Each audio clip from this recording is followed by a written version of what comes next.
Hi friends, welcome to my YouTube channel Odisha అత్త తెలంగాణ కోడలు. ఈరోజైతే నేను మా ఇంట్లో గ్రేవీ కాకరకాయ కర్రీ చేస్తున్నాను. ఒక హాఫ్ కేజీ వరకు కాకరకాయలను తీసుకున్నాను.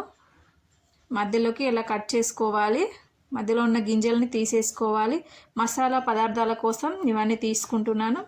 ఈ కట్ చేసిన కాకరకాయ ముక్కలను మంచిగా కడుక్కోవాలి. ముందుగా ఒక కడాయి పెట్టుకొని కడాయి వేడైన తర్వాత మన మసాలా పదార్థాలు పల్లీలు, ఎండుమిర్చి, శనగపప్పు, జీలకర్ర వేసి దూరగా వేయించుకోవాలి. చూడండి వేగిపోయాయి. ఒక గిన్నెలోకి తీసుకున్న మళ్ళీ నువ్వులు, వెల్లుల్లి వేసుకొని వేయించుకోవాలి. ఎందుకంటే వాటితో పాటు నువ్వులు వేస్తే అవి తొందరగా వేగిపోతాయి కాబట్టి వాటి సపరేట్గా వేయించాలి. వేయించుకున్న మసాలా పదార్థాలు మనం కాకరకాయలు ఫ్రై చేసుకోవడానికి కడాయి పెట్టుకొని 4 టేబుల్ స్పూన్ల వరకు ఆయిల్ వేసుకొని కాకరకాయలను మంచిగా ఫ్రై చేసుకోవాలి. మంట సిమ్లో పెట్టి ఫ్రై చేసుకోవాలి. ఫ్రెండ్స్, నా వీడియో మీకు నచ్చినట్లయితే లైక్ చేయండి మరియు నా ఛానల్ని సబ్స్క్రైబ్ చేయండి. అందరికీ షేర్ చేయండి.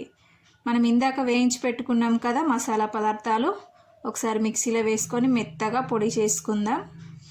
చూడండి ఇలా పొడి అయింది. అంతలోపే కాకరకాయలు కూడా ఫ్రై అయిపోయాయి. ఒక ప్లేట్లోకి తీసుకోవాలి కాకరకాయలను. మీకు ఏమైనా డౌట్ ఉన్నట్టయితే కామెంట్ సెక్షన్లో కామెంట్ చేయండి. మనం మిక్స్ చేసి పెట్టుకున్న ఈ మసాలా పదార్థాలను ఇలా కాకరకాయ లోపల మంచిగా పెట్టాలి. గ్రేవీ కోసం ఒక 2 పెద్ద సైజు ఆనియన్స్ తీసుకొని 4 టమాటాలను వేయించుకోవాలి. వేయించినవన్నీ మళ్ళీ ఒకసారి మెత్తగా మిక్సీ పట్టుకోవాలి. చూడండి ఇలా పేస్ట్ అయిన తర్వాత మళ్ళీ ఒక కడాయి పెట్టుకొని ఆయిల్ వేడైన తర్వాత పోపు దినుసులు, ఒక 2 పచ్చిమిర్చి అట్లా వేసుకొని మనం మసాలా నింపి పెట్టుకున్నాం కదా కాకరకాయలను వేసి అలా మెల్లగా కలపాలి. మొత్తం ఒకసారి కలిపితే ఆ లోపల పెట్టుకున్న మసాలా అంతా బయటకు వచ్చేస్తుంది. ఒక 2 స్పూన్ల వరకు సాల్ట్ వేసుకోవాలి. స్పూన్ పసుపు వేసుకుంటున్నా. మనం మిక్సీ చేసి పెట్టుకున్నాం కదా ఈ పేస్ట్ని వేసుకోవాలి.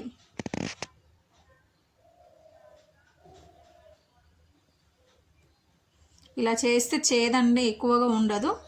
ఒక గ్లాస్ వరకు వాటర్ వేసుకోవాలి, చిన్న గ్లాస్ వరకు. ఒక 5 నిమిషాల వరకు మూత పెట్టి ఉడికించుకోవాలి. చూడండి ఉడికిపోయింది.